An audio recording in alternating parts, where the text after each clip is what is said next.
Welcome to another exciting episode of Marvelous Videos. I'm your host, Tia Ayer. A zombie apocalypse horror Wyrmwood. Road of the Dead Explained. Are you a fan of the blood, gore, and violence that zombie movies have to offer? Then we have an absolute treat for you today. This horror movie is from down under and is quite underrated if you ask me. There's violence, and more violence. From people getting beheaded to people cutting off their own hands. This movie is 90 minutes of pure gore. Put on your seatbelts because all of you are in for one hell of a ride.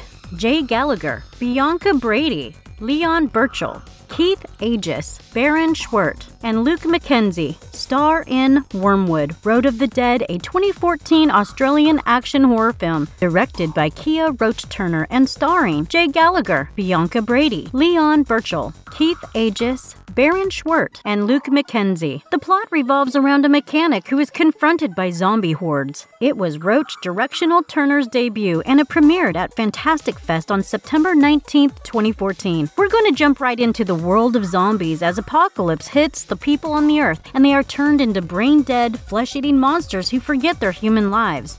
Before we go into our explanation, we have a very small request. If you like our content, please support us by subscribing to our channel. This is a small click for you, but for us, it means a lot. Thank you. Let's begin.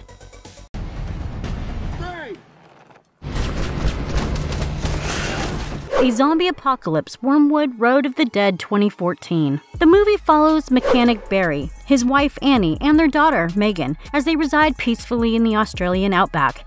During a meteor shower, Barry's sister Brooke is attacked by her model and assistant, who have turned into zombies, at her Beulah, Victoria studio. She phones Barry and tells him he needs to get out of town. He, Annie, and Megan put on gas masks and race to the family car to escape, but it doesn't last too long. Soon Megan and Annie become sick and zombify after removing their gas masks, and Barry is forced to kill them with a nail gun. Before he can murder himself, he runs out of nails and in the end, falls unconscious after a heartbreaking ordeal. When Barry tries to murder himself with Chalker's gun, who is another survivor, he stops him and knocks him out instead. Barry finally asks Chalker to drive him to Brooks' studio, unaware that she is being held captive in the back of a truck and acts as a mobile lab for mad scientist doctor by a paramilitary squad. The doctor keeps performing experiments of many kinds on the multiple zombies that were held captive in that truck. Brooke, however, does not turn into a zombie and instead gains the power to control zombies telepathically instead.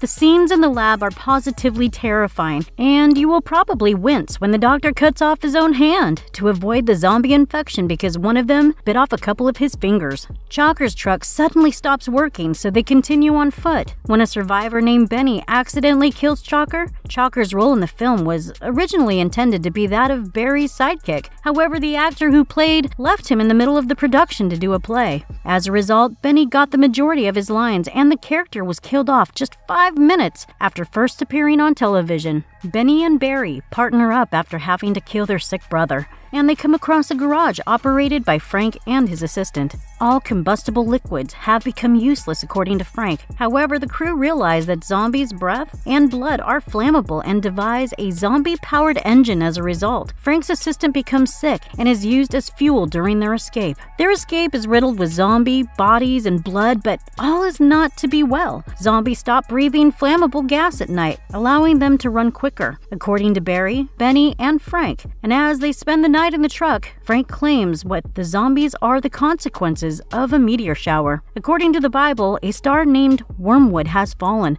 turning a portion of the world bitter. After waking up from a nightmare, Barry accidentally sets the truck's compressor on fire by catching a zombie on fire. Frank is unfortunately bitten while putting out the fire and asks Barry to shoot him, which Barry does because in a zombie-riddled world, there is mercy. The next day, paramilitaries in an electric-powered truck confront Barry and Benny. Coincidentally, turns out that Brooke was inside the truck that was being driven by the paramilitary, and she is finally reunited with her brother. After the troops kill the zombies that has powered Barry's truck, it stalls. Benny is wounded in the stomach while waiting for Brooke to bring them a zombie so that they can start up the truck again. The troops catch up with them and subdue them. Later, later, when they pull over to take care of Benny, Brooks's head will be taken to their superior's office when the soldiers decapitate her. Benny sacrifices himself to transform into a zombie so Brooke can control him and overwhelm the troops, while Barry prepares to kill them all in an explosion. He kills 2 of the 3 troops, but the captain shoots Brooke in the chest and kills her. He then prepares to kill Barry and tells him that all of this was for the greater good. When the captain grabs his pistol, Barry dares him to a fistfight, but he is shot. The captain's face is smeared with zombie blood after shooting one, and Barry flames his head with the matches. Brooke awakens and commands a horde of zombies to eat the captain alive before Barry can shoot him. Incidentally, during filming, a major accident nearly killed Bianca Bradey's stunt double when she misjudged her jump from the back of the lab truck to the zombies' truck's bonnet and was nearly driven over. Fortunately, she was uninjured. Back on the road, Barry and Brooke come upon another lab vehicle for the second time, when the soldiers refuse to tell them what they have in the back of the vehicle. Brooke orders a new bunch of zombies to strike and tear them apart. One of the mazes during the 2015 Fright Nights event at Warner Brothers Movie World on the Gold Coast, Queensland, was inspired by the film. Funnily enough, because they worked only on weekends, the picture took 4 years to complete. Wyrmwood succeeds where so many others have failed because it understands what a zombie movie should be and goes right to work. The plot is fast-paced, nasty, and brutal, yet it contains enough original ideas, such as zombies as a source of fuel, to set it apart from the shambling hordes of mediocrity. The character development is just enough to make you understand and sympathize with the survivors, without detracting from or slowing down the plot. In addition, the film's pitch-perfect performances from the indie ensemble and director, Kiah Roache-outstanding Turner's visual flair raised the film much above its astonishing modest budget of $160,000. The film accomplishes its goal of creating a joyful, visceral experience that hits all the right notes for a classic post-apocalyptic zombie thrill ride, including handmade armor, a tricked-out war car, exploding brains, and so on. It also has outstanding cinematography, which spans from drab, washed-out sequences to others exploding with vibrant color, all of which contribute to the film's distinctive flavor. Overall, a fantastic picture that deserves cult classic status and illustrates that there is still life in the rotten core of the zombie subgenre.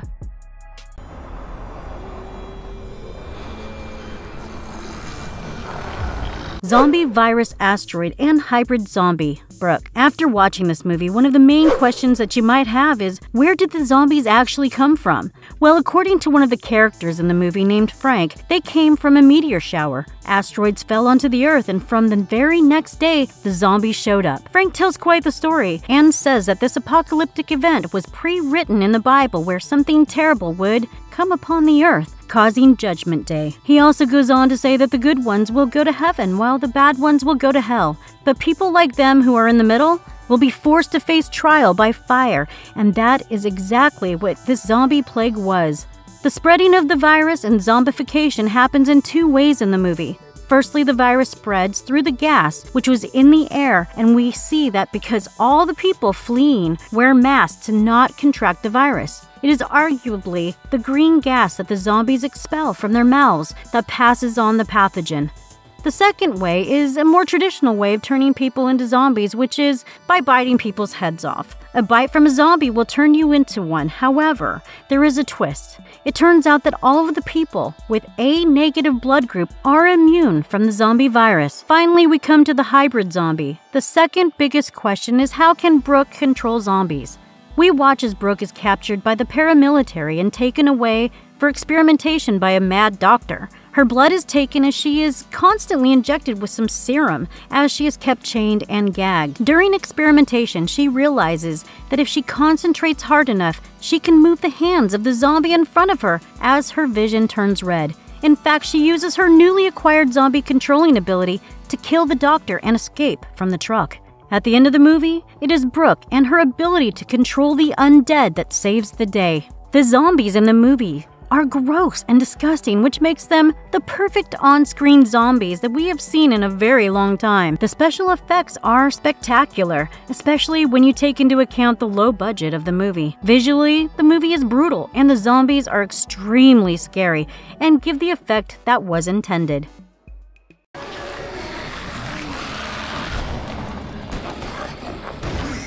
Is there going to be a Wyrmwood 2? Did the blood, violence, and gore leave you wanting more? Well, looks like your prayers have been answered, and there will definitely be a sequel. The sequel is going to be another zombie action-adventure film, and the people involved in its production believe that it is one that's even better than the last. 6 years later, at the American film market, XYZ Film is presenting the sequel, Wyrmwood Apocalypse, to potential distributors.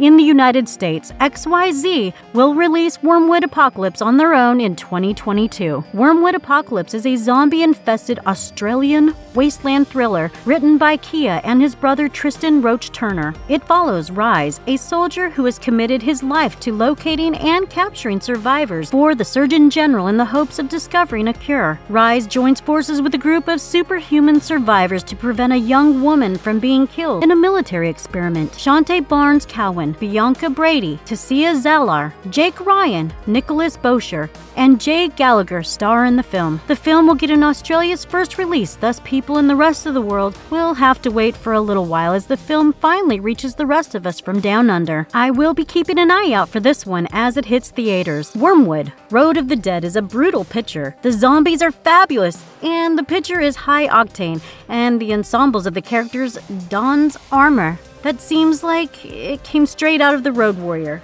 When you blend the graphics with the story, you get something truly unique. The story's cliches fade away and you get the impression you're witnessing a different kind of zombie film. This film is definitely worth a watch, and once you have watched it, you will definitely take a liking to it. I would go as far as to say that it deserves cult classic status because of how it handles a largely overdone genre with an interesting twist and focuses on the characters. This one could have been your regular run-of-the-mill zombie movie, but trust me, it is so much more than that. If you liked our content, don't forget to leave a like and subscribe to us if you haven't already. Have a good one and be safe. Thanks, everyone.